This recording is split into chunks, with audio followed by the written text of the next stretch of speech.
दोस्तों, मेरा नाम रवि है और मैं बस स्टैंड पर खड़ा आखिरी बस का इंतजार कर रहा था।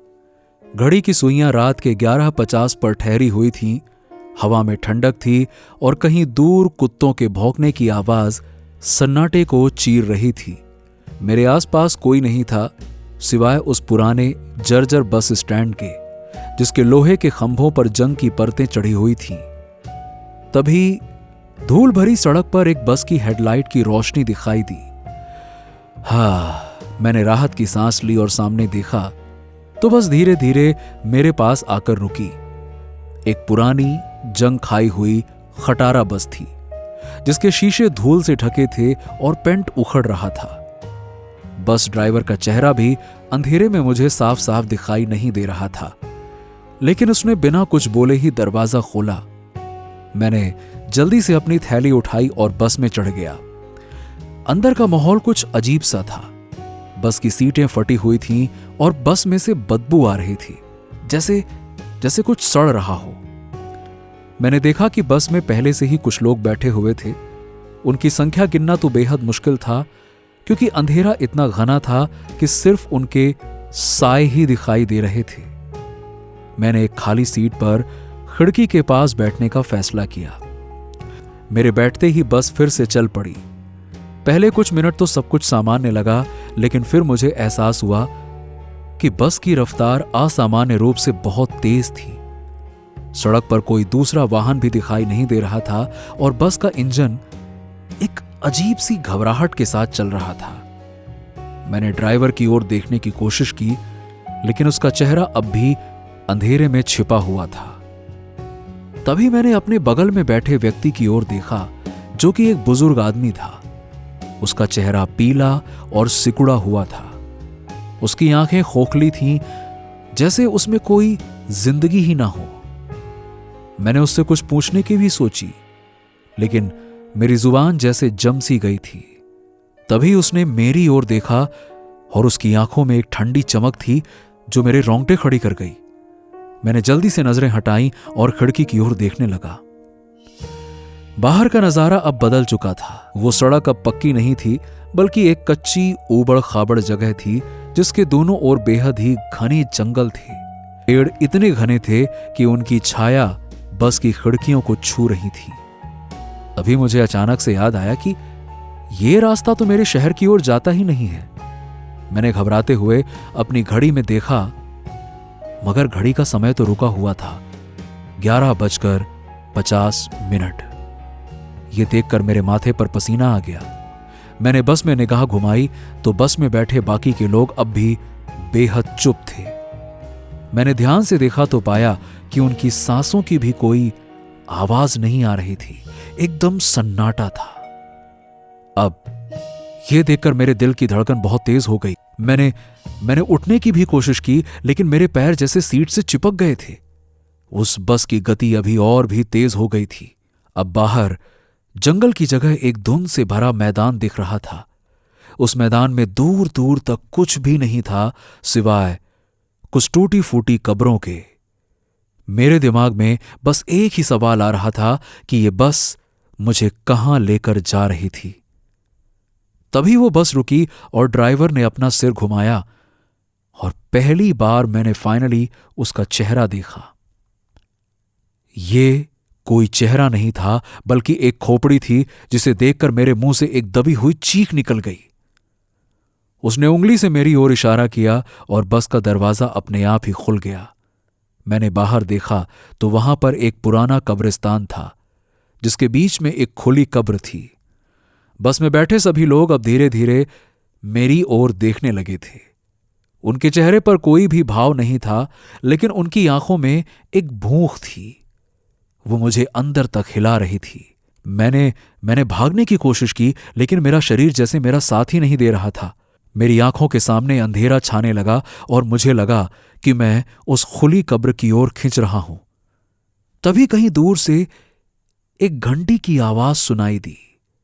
ये मंदिर की घंटी की आवाज थी, जो रात के सन्नाटे को चीर रही थी। बस के अंदर का माहौल अब बदल गया था।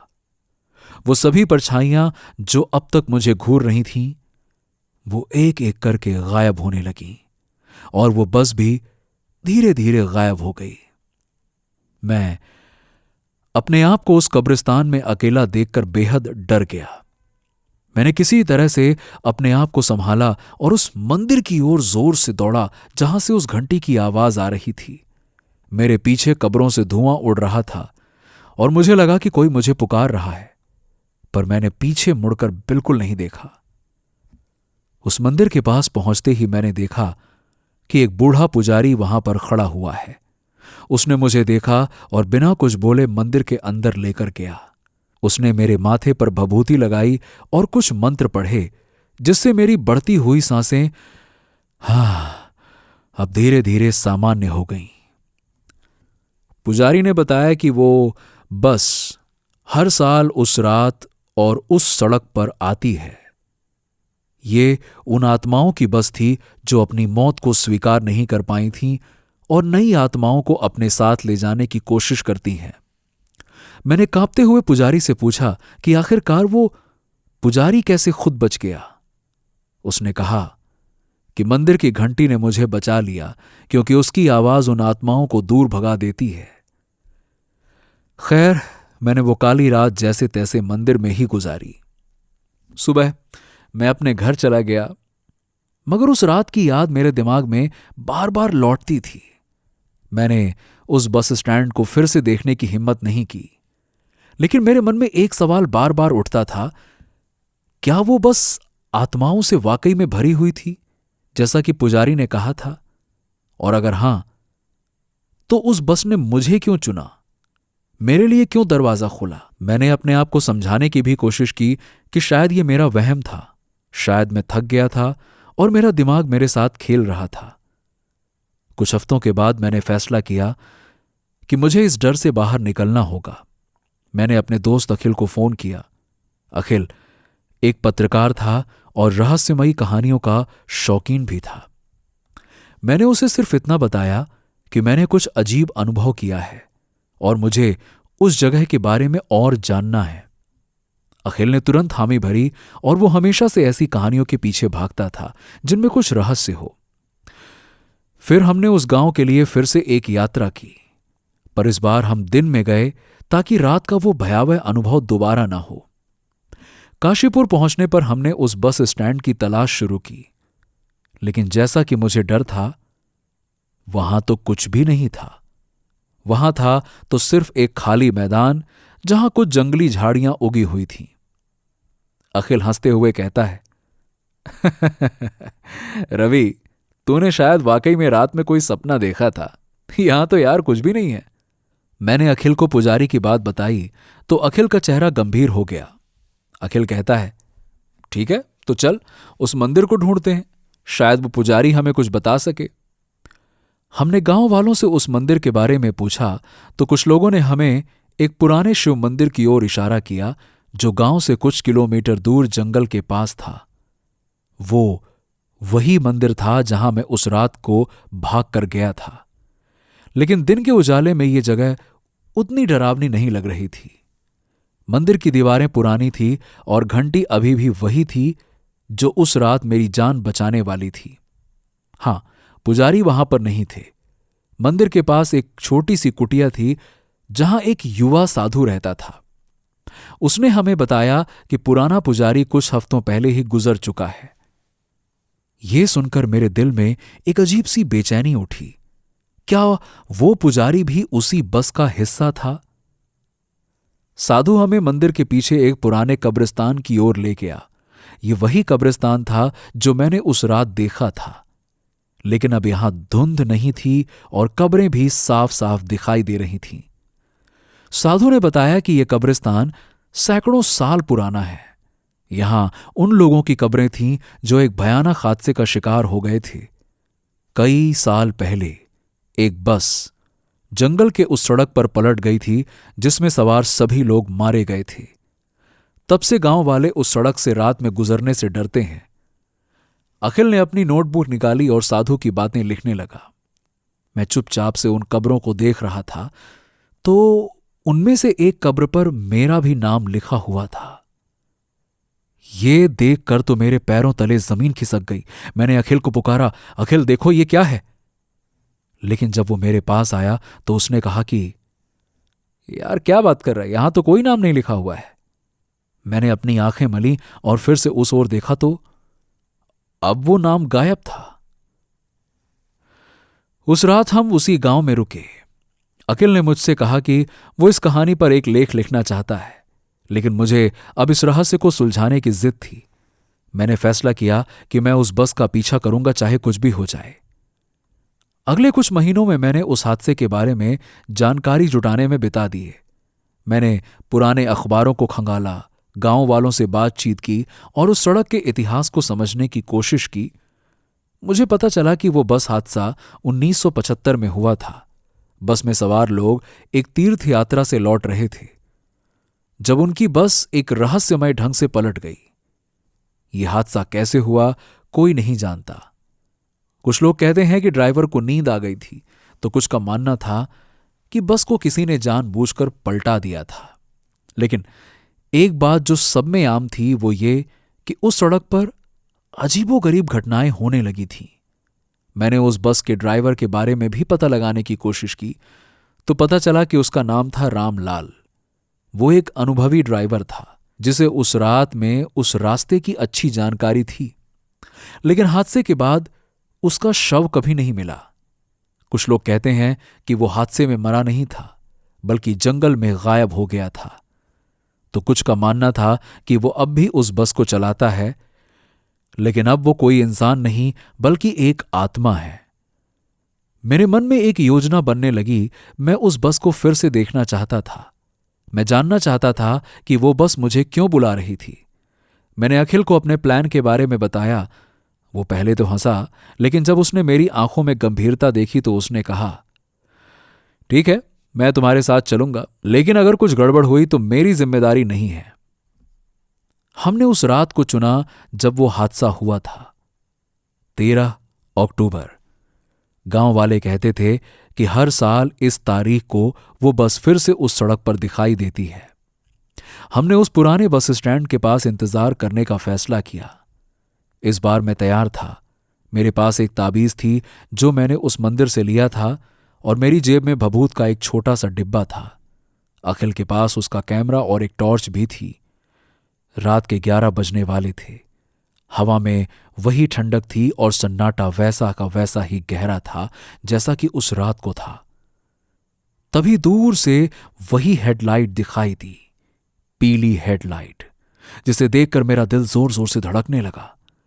अखिल ने मेरे कंधे पर हाथ रखा और कहा, बस बस बस, शांत रह शांत रह।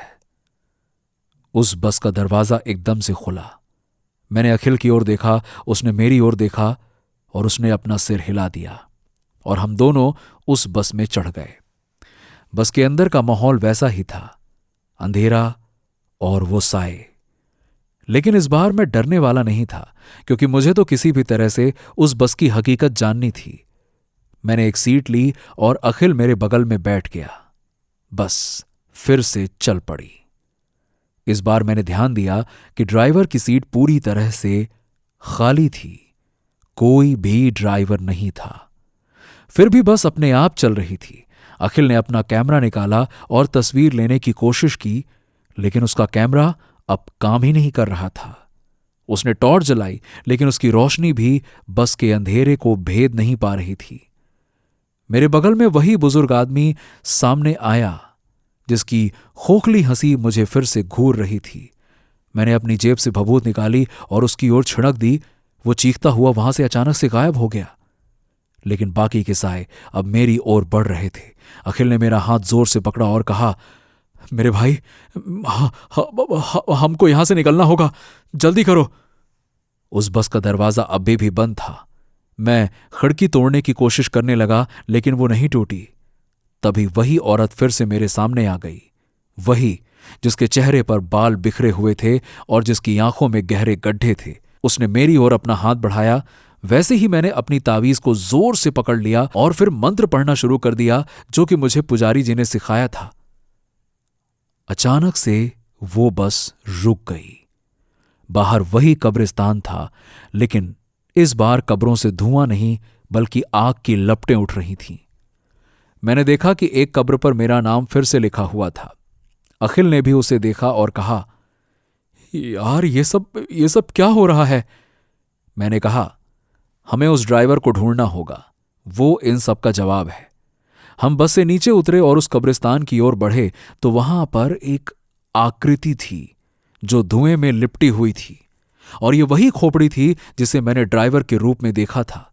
उसने बोला, तुम वापस क्यों आ गए? मैंने हिम्मत जुटाई और कहा, मुझे जवाब चाहिए। तुम हो कौन और मुझे क्यों बुला रहे हो? खोपड़ी ने हंसते हुए कहा, मैं रामलाल हूं, तुम मेरी जगह लेने वाले हो। उसके शब्द मेरे कानों में गूंजने लगे। उसने बताया कि वो उस हादसे में मर गया था, लेकिन उसकी आत्मा उस बस में कैद हो गई थी। हर साल वो बस एक नई आत्मा की तलाश में निकलती थी जो उसकी जगह ले सके, और इस बार उसने मुझे चुना था। रवि देखो, मैं तुम्हारी जगह नहीं ले सकता। तुम्हारे पास कोई और चारा भी नहीं है। तभी उस मंदिर की घंटी फिर से बजी और उसकी आवाज कब्रिस्तान में गूंजी। रामलाल की परछाई अब कमजोर पड़ने लगी। मैंने और अखिल ने एक दूसरे का हाथ पकड़ा और उस मंदिर की ओर तेजी से दौड़ पड़े। पीछे से चीखें सुनाई देने लगीं, लेकिन हमने रुकने की हिम्मत नहीं की। मंदिर में पहुंचते ही हमने देखा कि वहां वही साधु खड़ा था।